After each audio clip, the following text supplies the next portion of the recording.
You don't get to hesitate anymore because hesitation gets your team killed. The radio cuts out mid-sentence, replaced by static and then nothing. You're deep inside hostile territory with no backup and no second chances. 5 men look at you, waiting.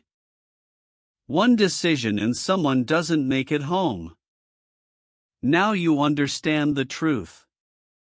Leading isn't power. It's choosing who pays the price. You're running on empty, and they know it. Days blur together as sleep disappears and food becomes optional. Selection isn't about strength, it's about breaking you slowly. Programs like the SAS and US. You carry weight until your legs shake, navigate alone with nothing but a map, and receive no encouragement, only silent observation. Every step asks the same question: why are you still here? You don't have a clear answer, just one more step, then another. Somewhere along the way, quitting stops being an option, and that realization scares you. Most quit here, you don't know if you should. Now they teach you how to survive and how to make others not survive. You learn small unit tactics, movement, angles, and timing. Every action has a reason, and every mistake has a consequence. Training includes navigation in darkness, survival with minimal resources, and decision-making under pressure. Real units train like this for months, sometimes years. You stop reacting emotionally and start reacting correctly. Your world becomes systems, patterns, and control. You clear spaces in silence and communicate without words. You become efficient. But here, failure is still corrected. Later, it won't be. This is the last time failure is safe.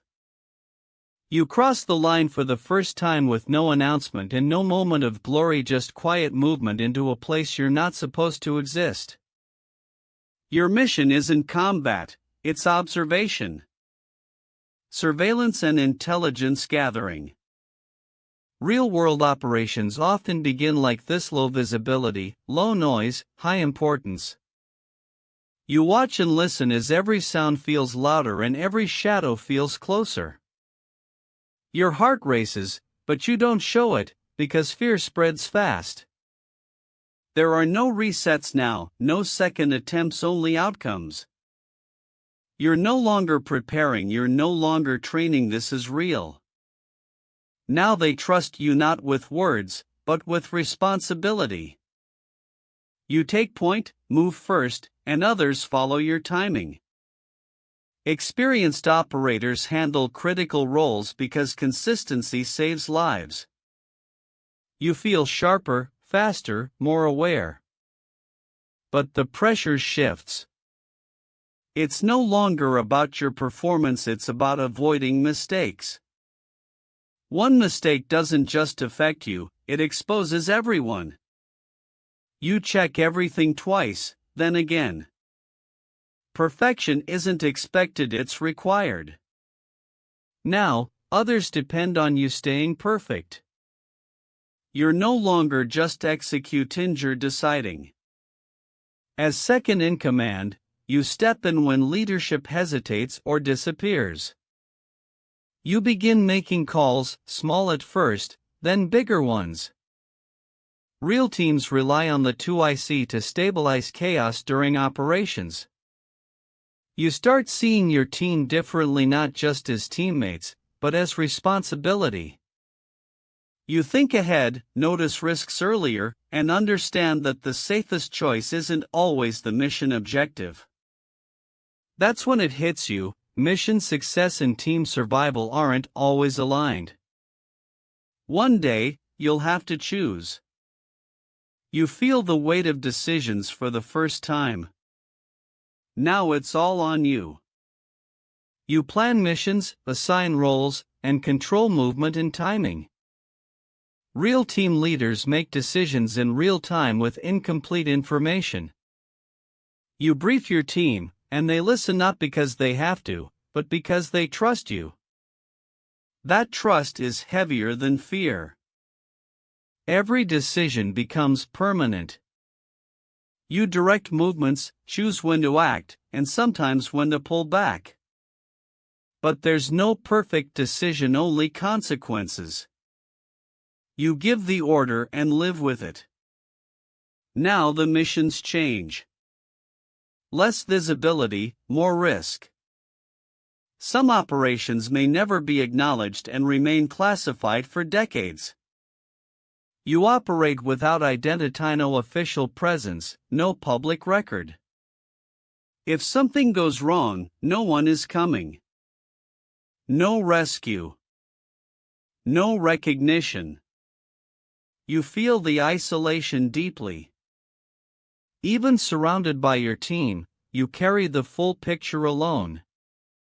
The responsibility becomes heavier, quieter. You move precisely, execute cleanly, and disappear completely. You don't officially exist here. This is where it breaks not your body, but your certainty. Rules exist, but reality doesn't always follow them. You face a decision: complete the mission or extract one of your own. There isn't time for both. You calculate quickly, but it doesn't feel cold, it feels heavy. Because either way, someone pays. This is leadership no one explains. Not tactics, not strategy, but sacrifice. You make the call, and it stays with you. You can't save everyone, and now you know it. You're no longer just in the field, you influence it. Your experience shapes missions, planning, and execution. Senior operators often move into strategic roles, where they see patterns others miss. You understand consequences faster, but something changes distance. You're no longer thinking only about your team, but the broader picture. The mission. The region. The outcome. Decisions become more calculated, less emotional. You move assets and shift outcomes. But every move still carries a cost. Now you move pieces, not just people. Now you're invisible. Your missions aren't known, and your actions aren't publicly recorded. Some operations stay classified forever. You've changed outcomes, prevented escalation, shaped events, but no one will ever know your name. You've become quiet, not weak, just removed. Because you understand what leadership really costs. You no longer chase recognition. You understand something deeper. Power was never control, it was responsibility. And responsibility takes everything. You won but erased yourself doing it. You don't get to hesitate anymore because now you know what hesitation costs. Somewhere else, another candidate is running, exhausted, and questioning everything. They think this is about strength, about proving something. They don't understand where it leads. They take one more step, just like you did. And somewhere in the future, they'll stand where you stood, deciding who makes it back and who doesn't.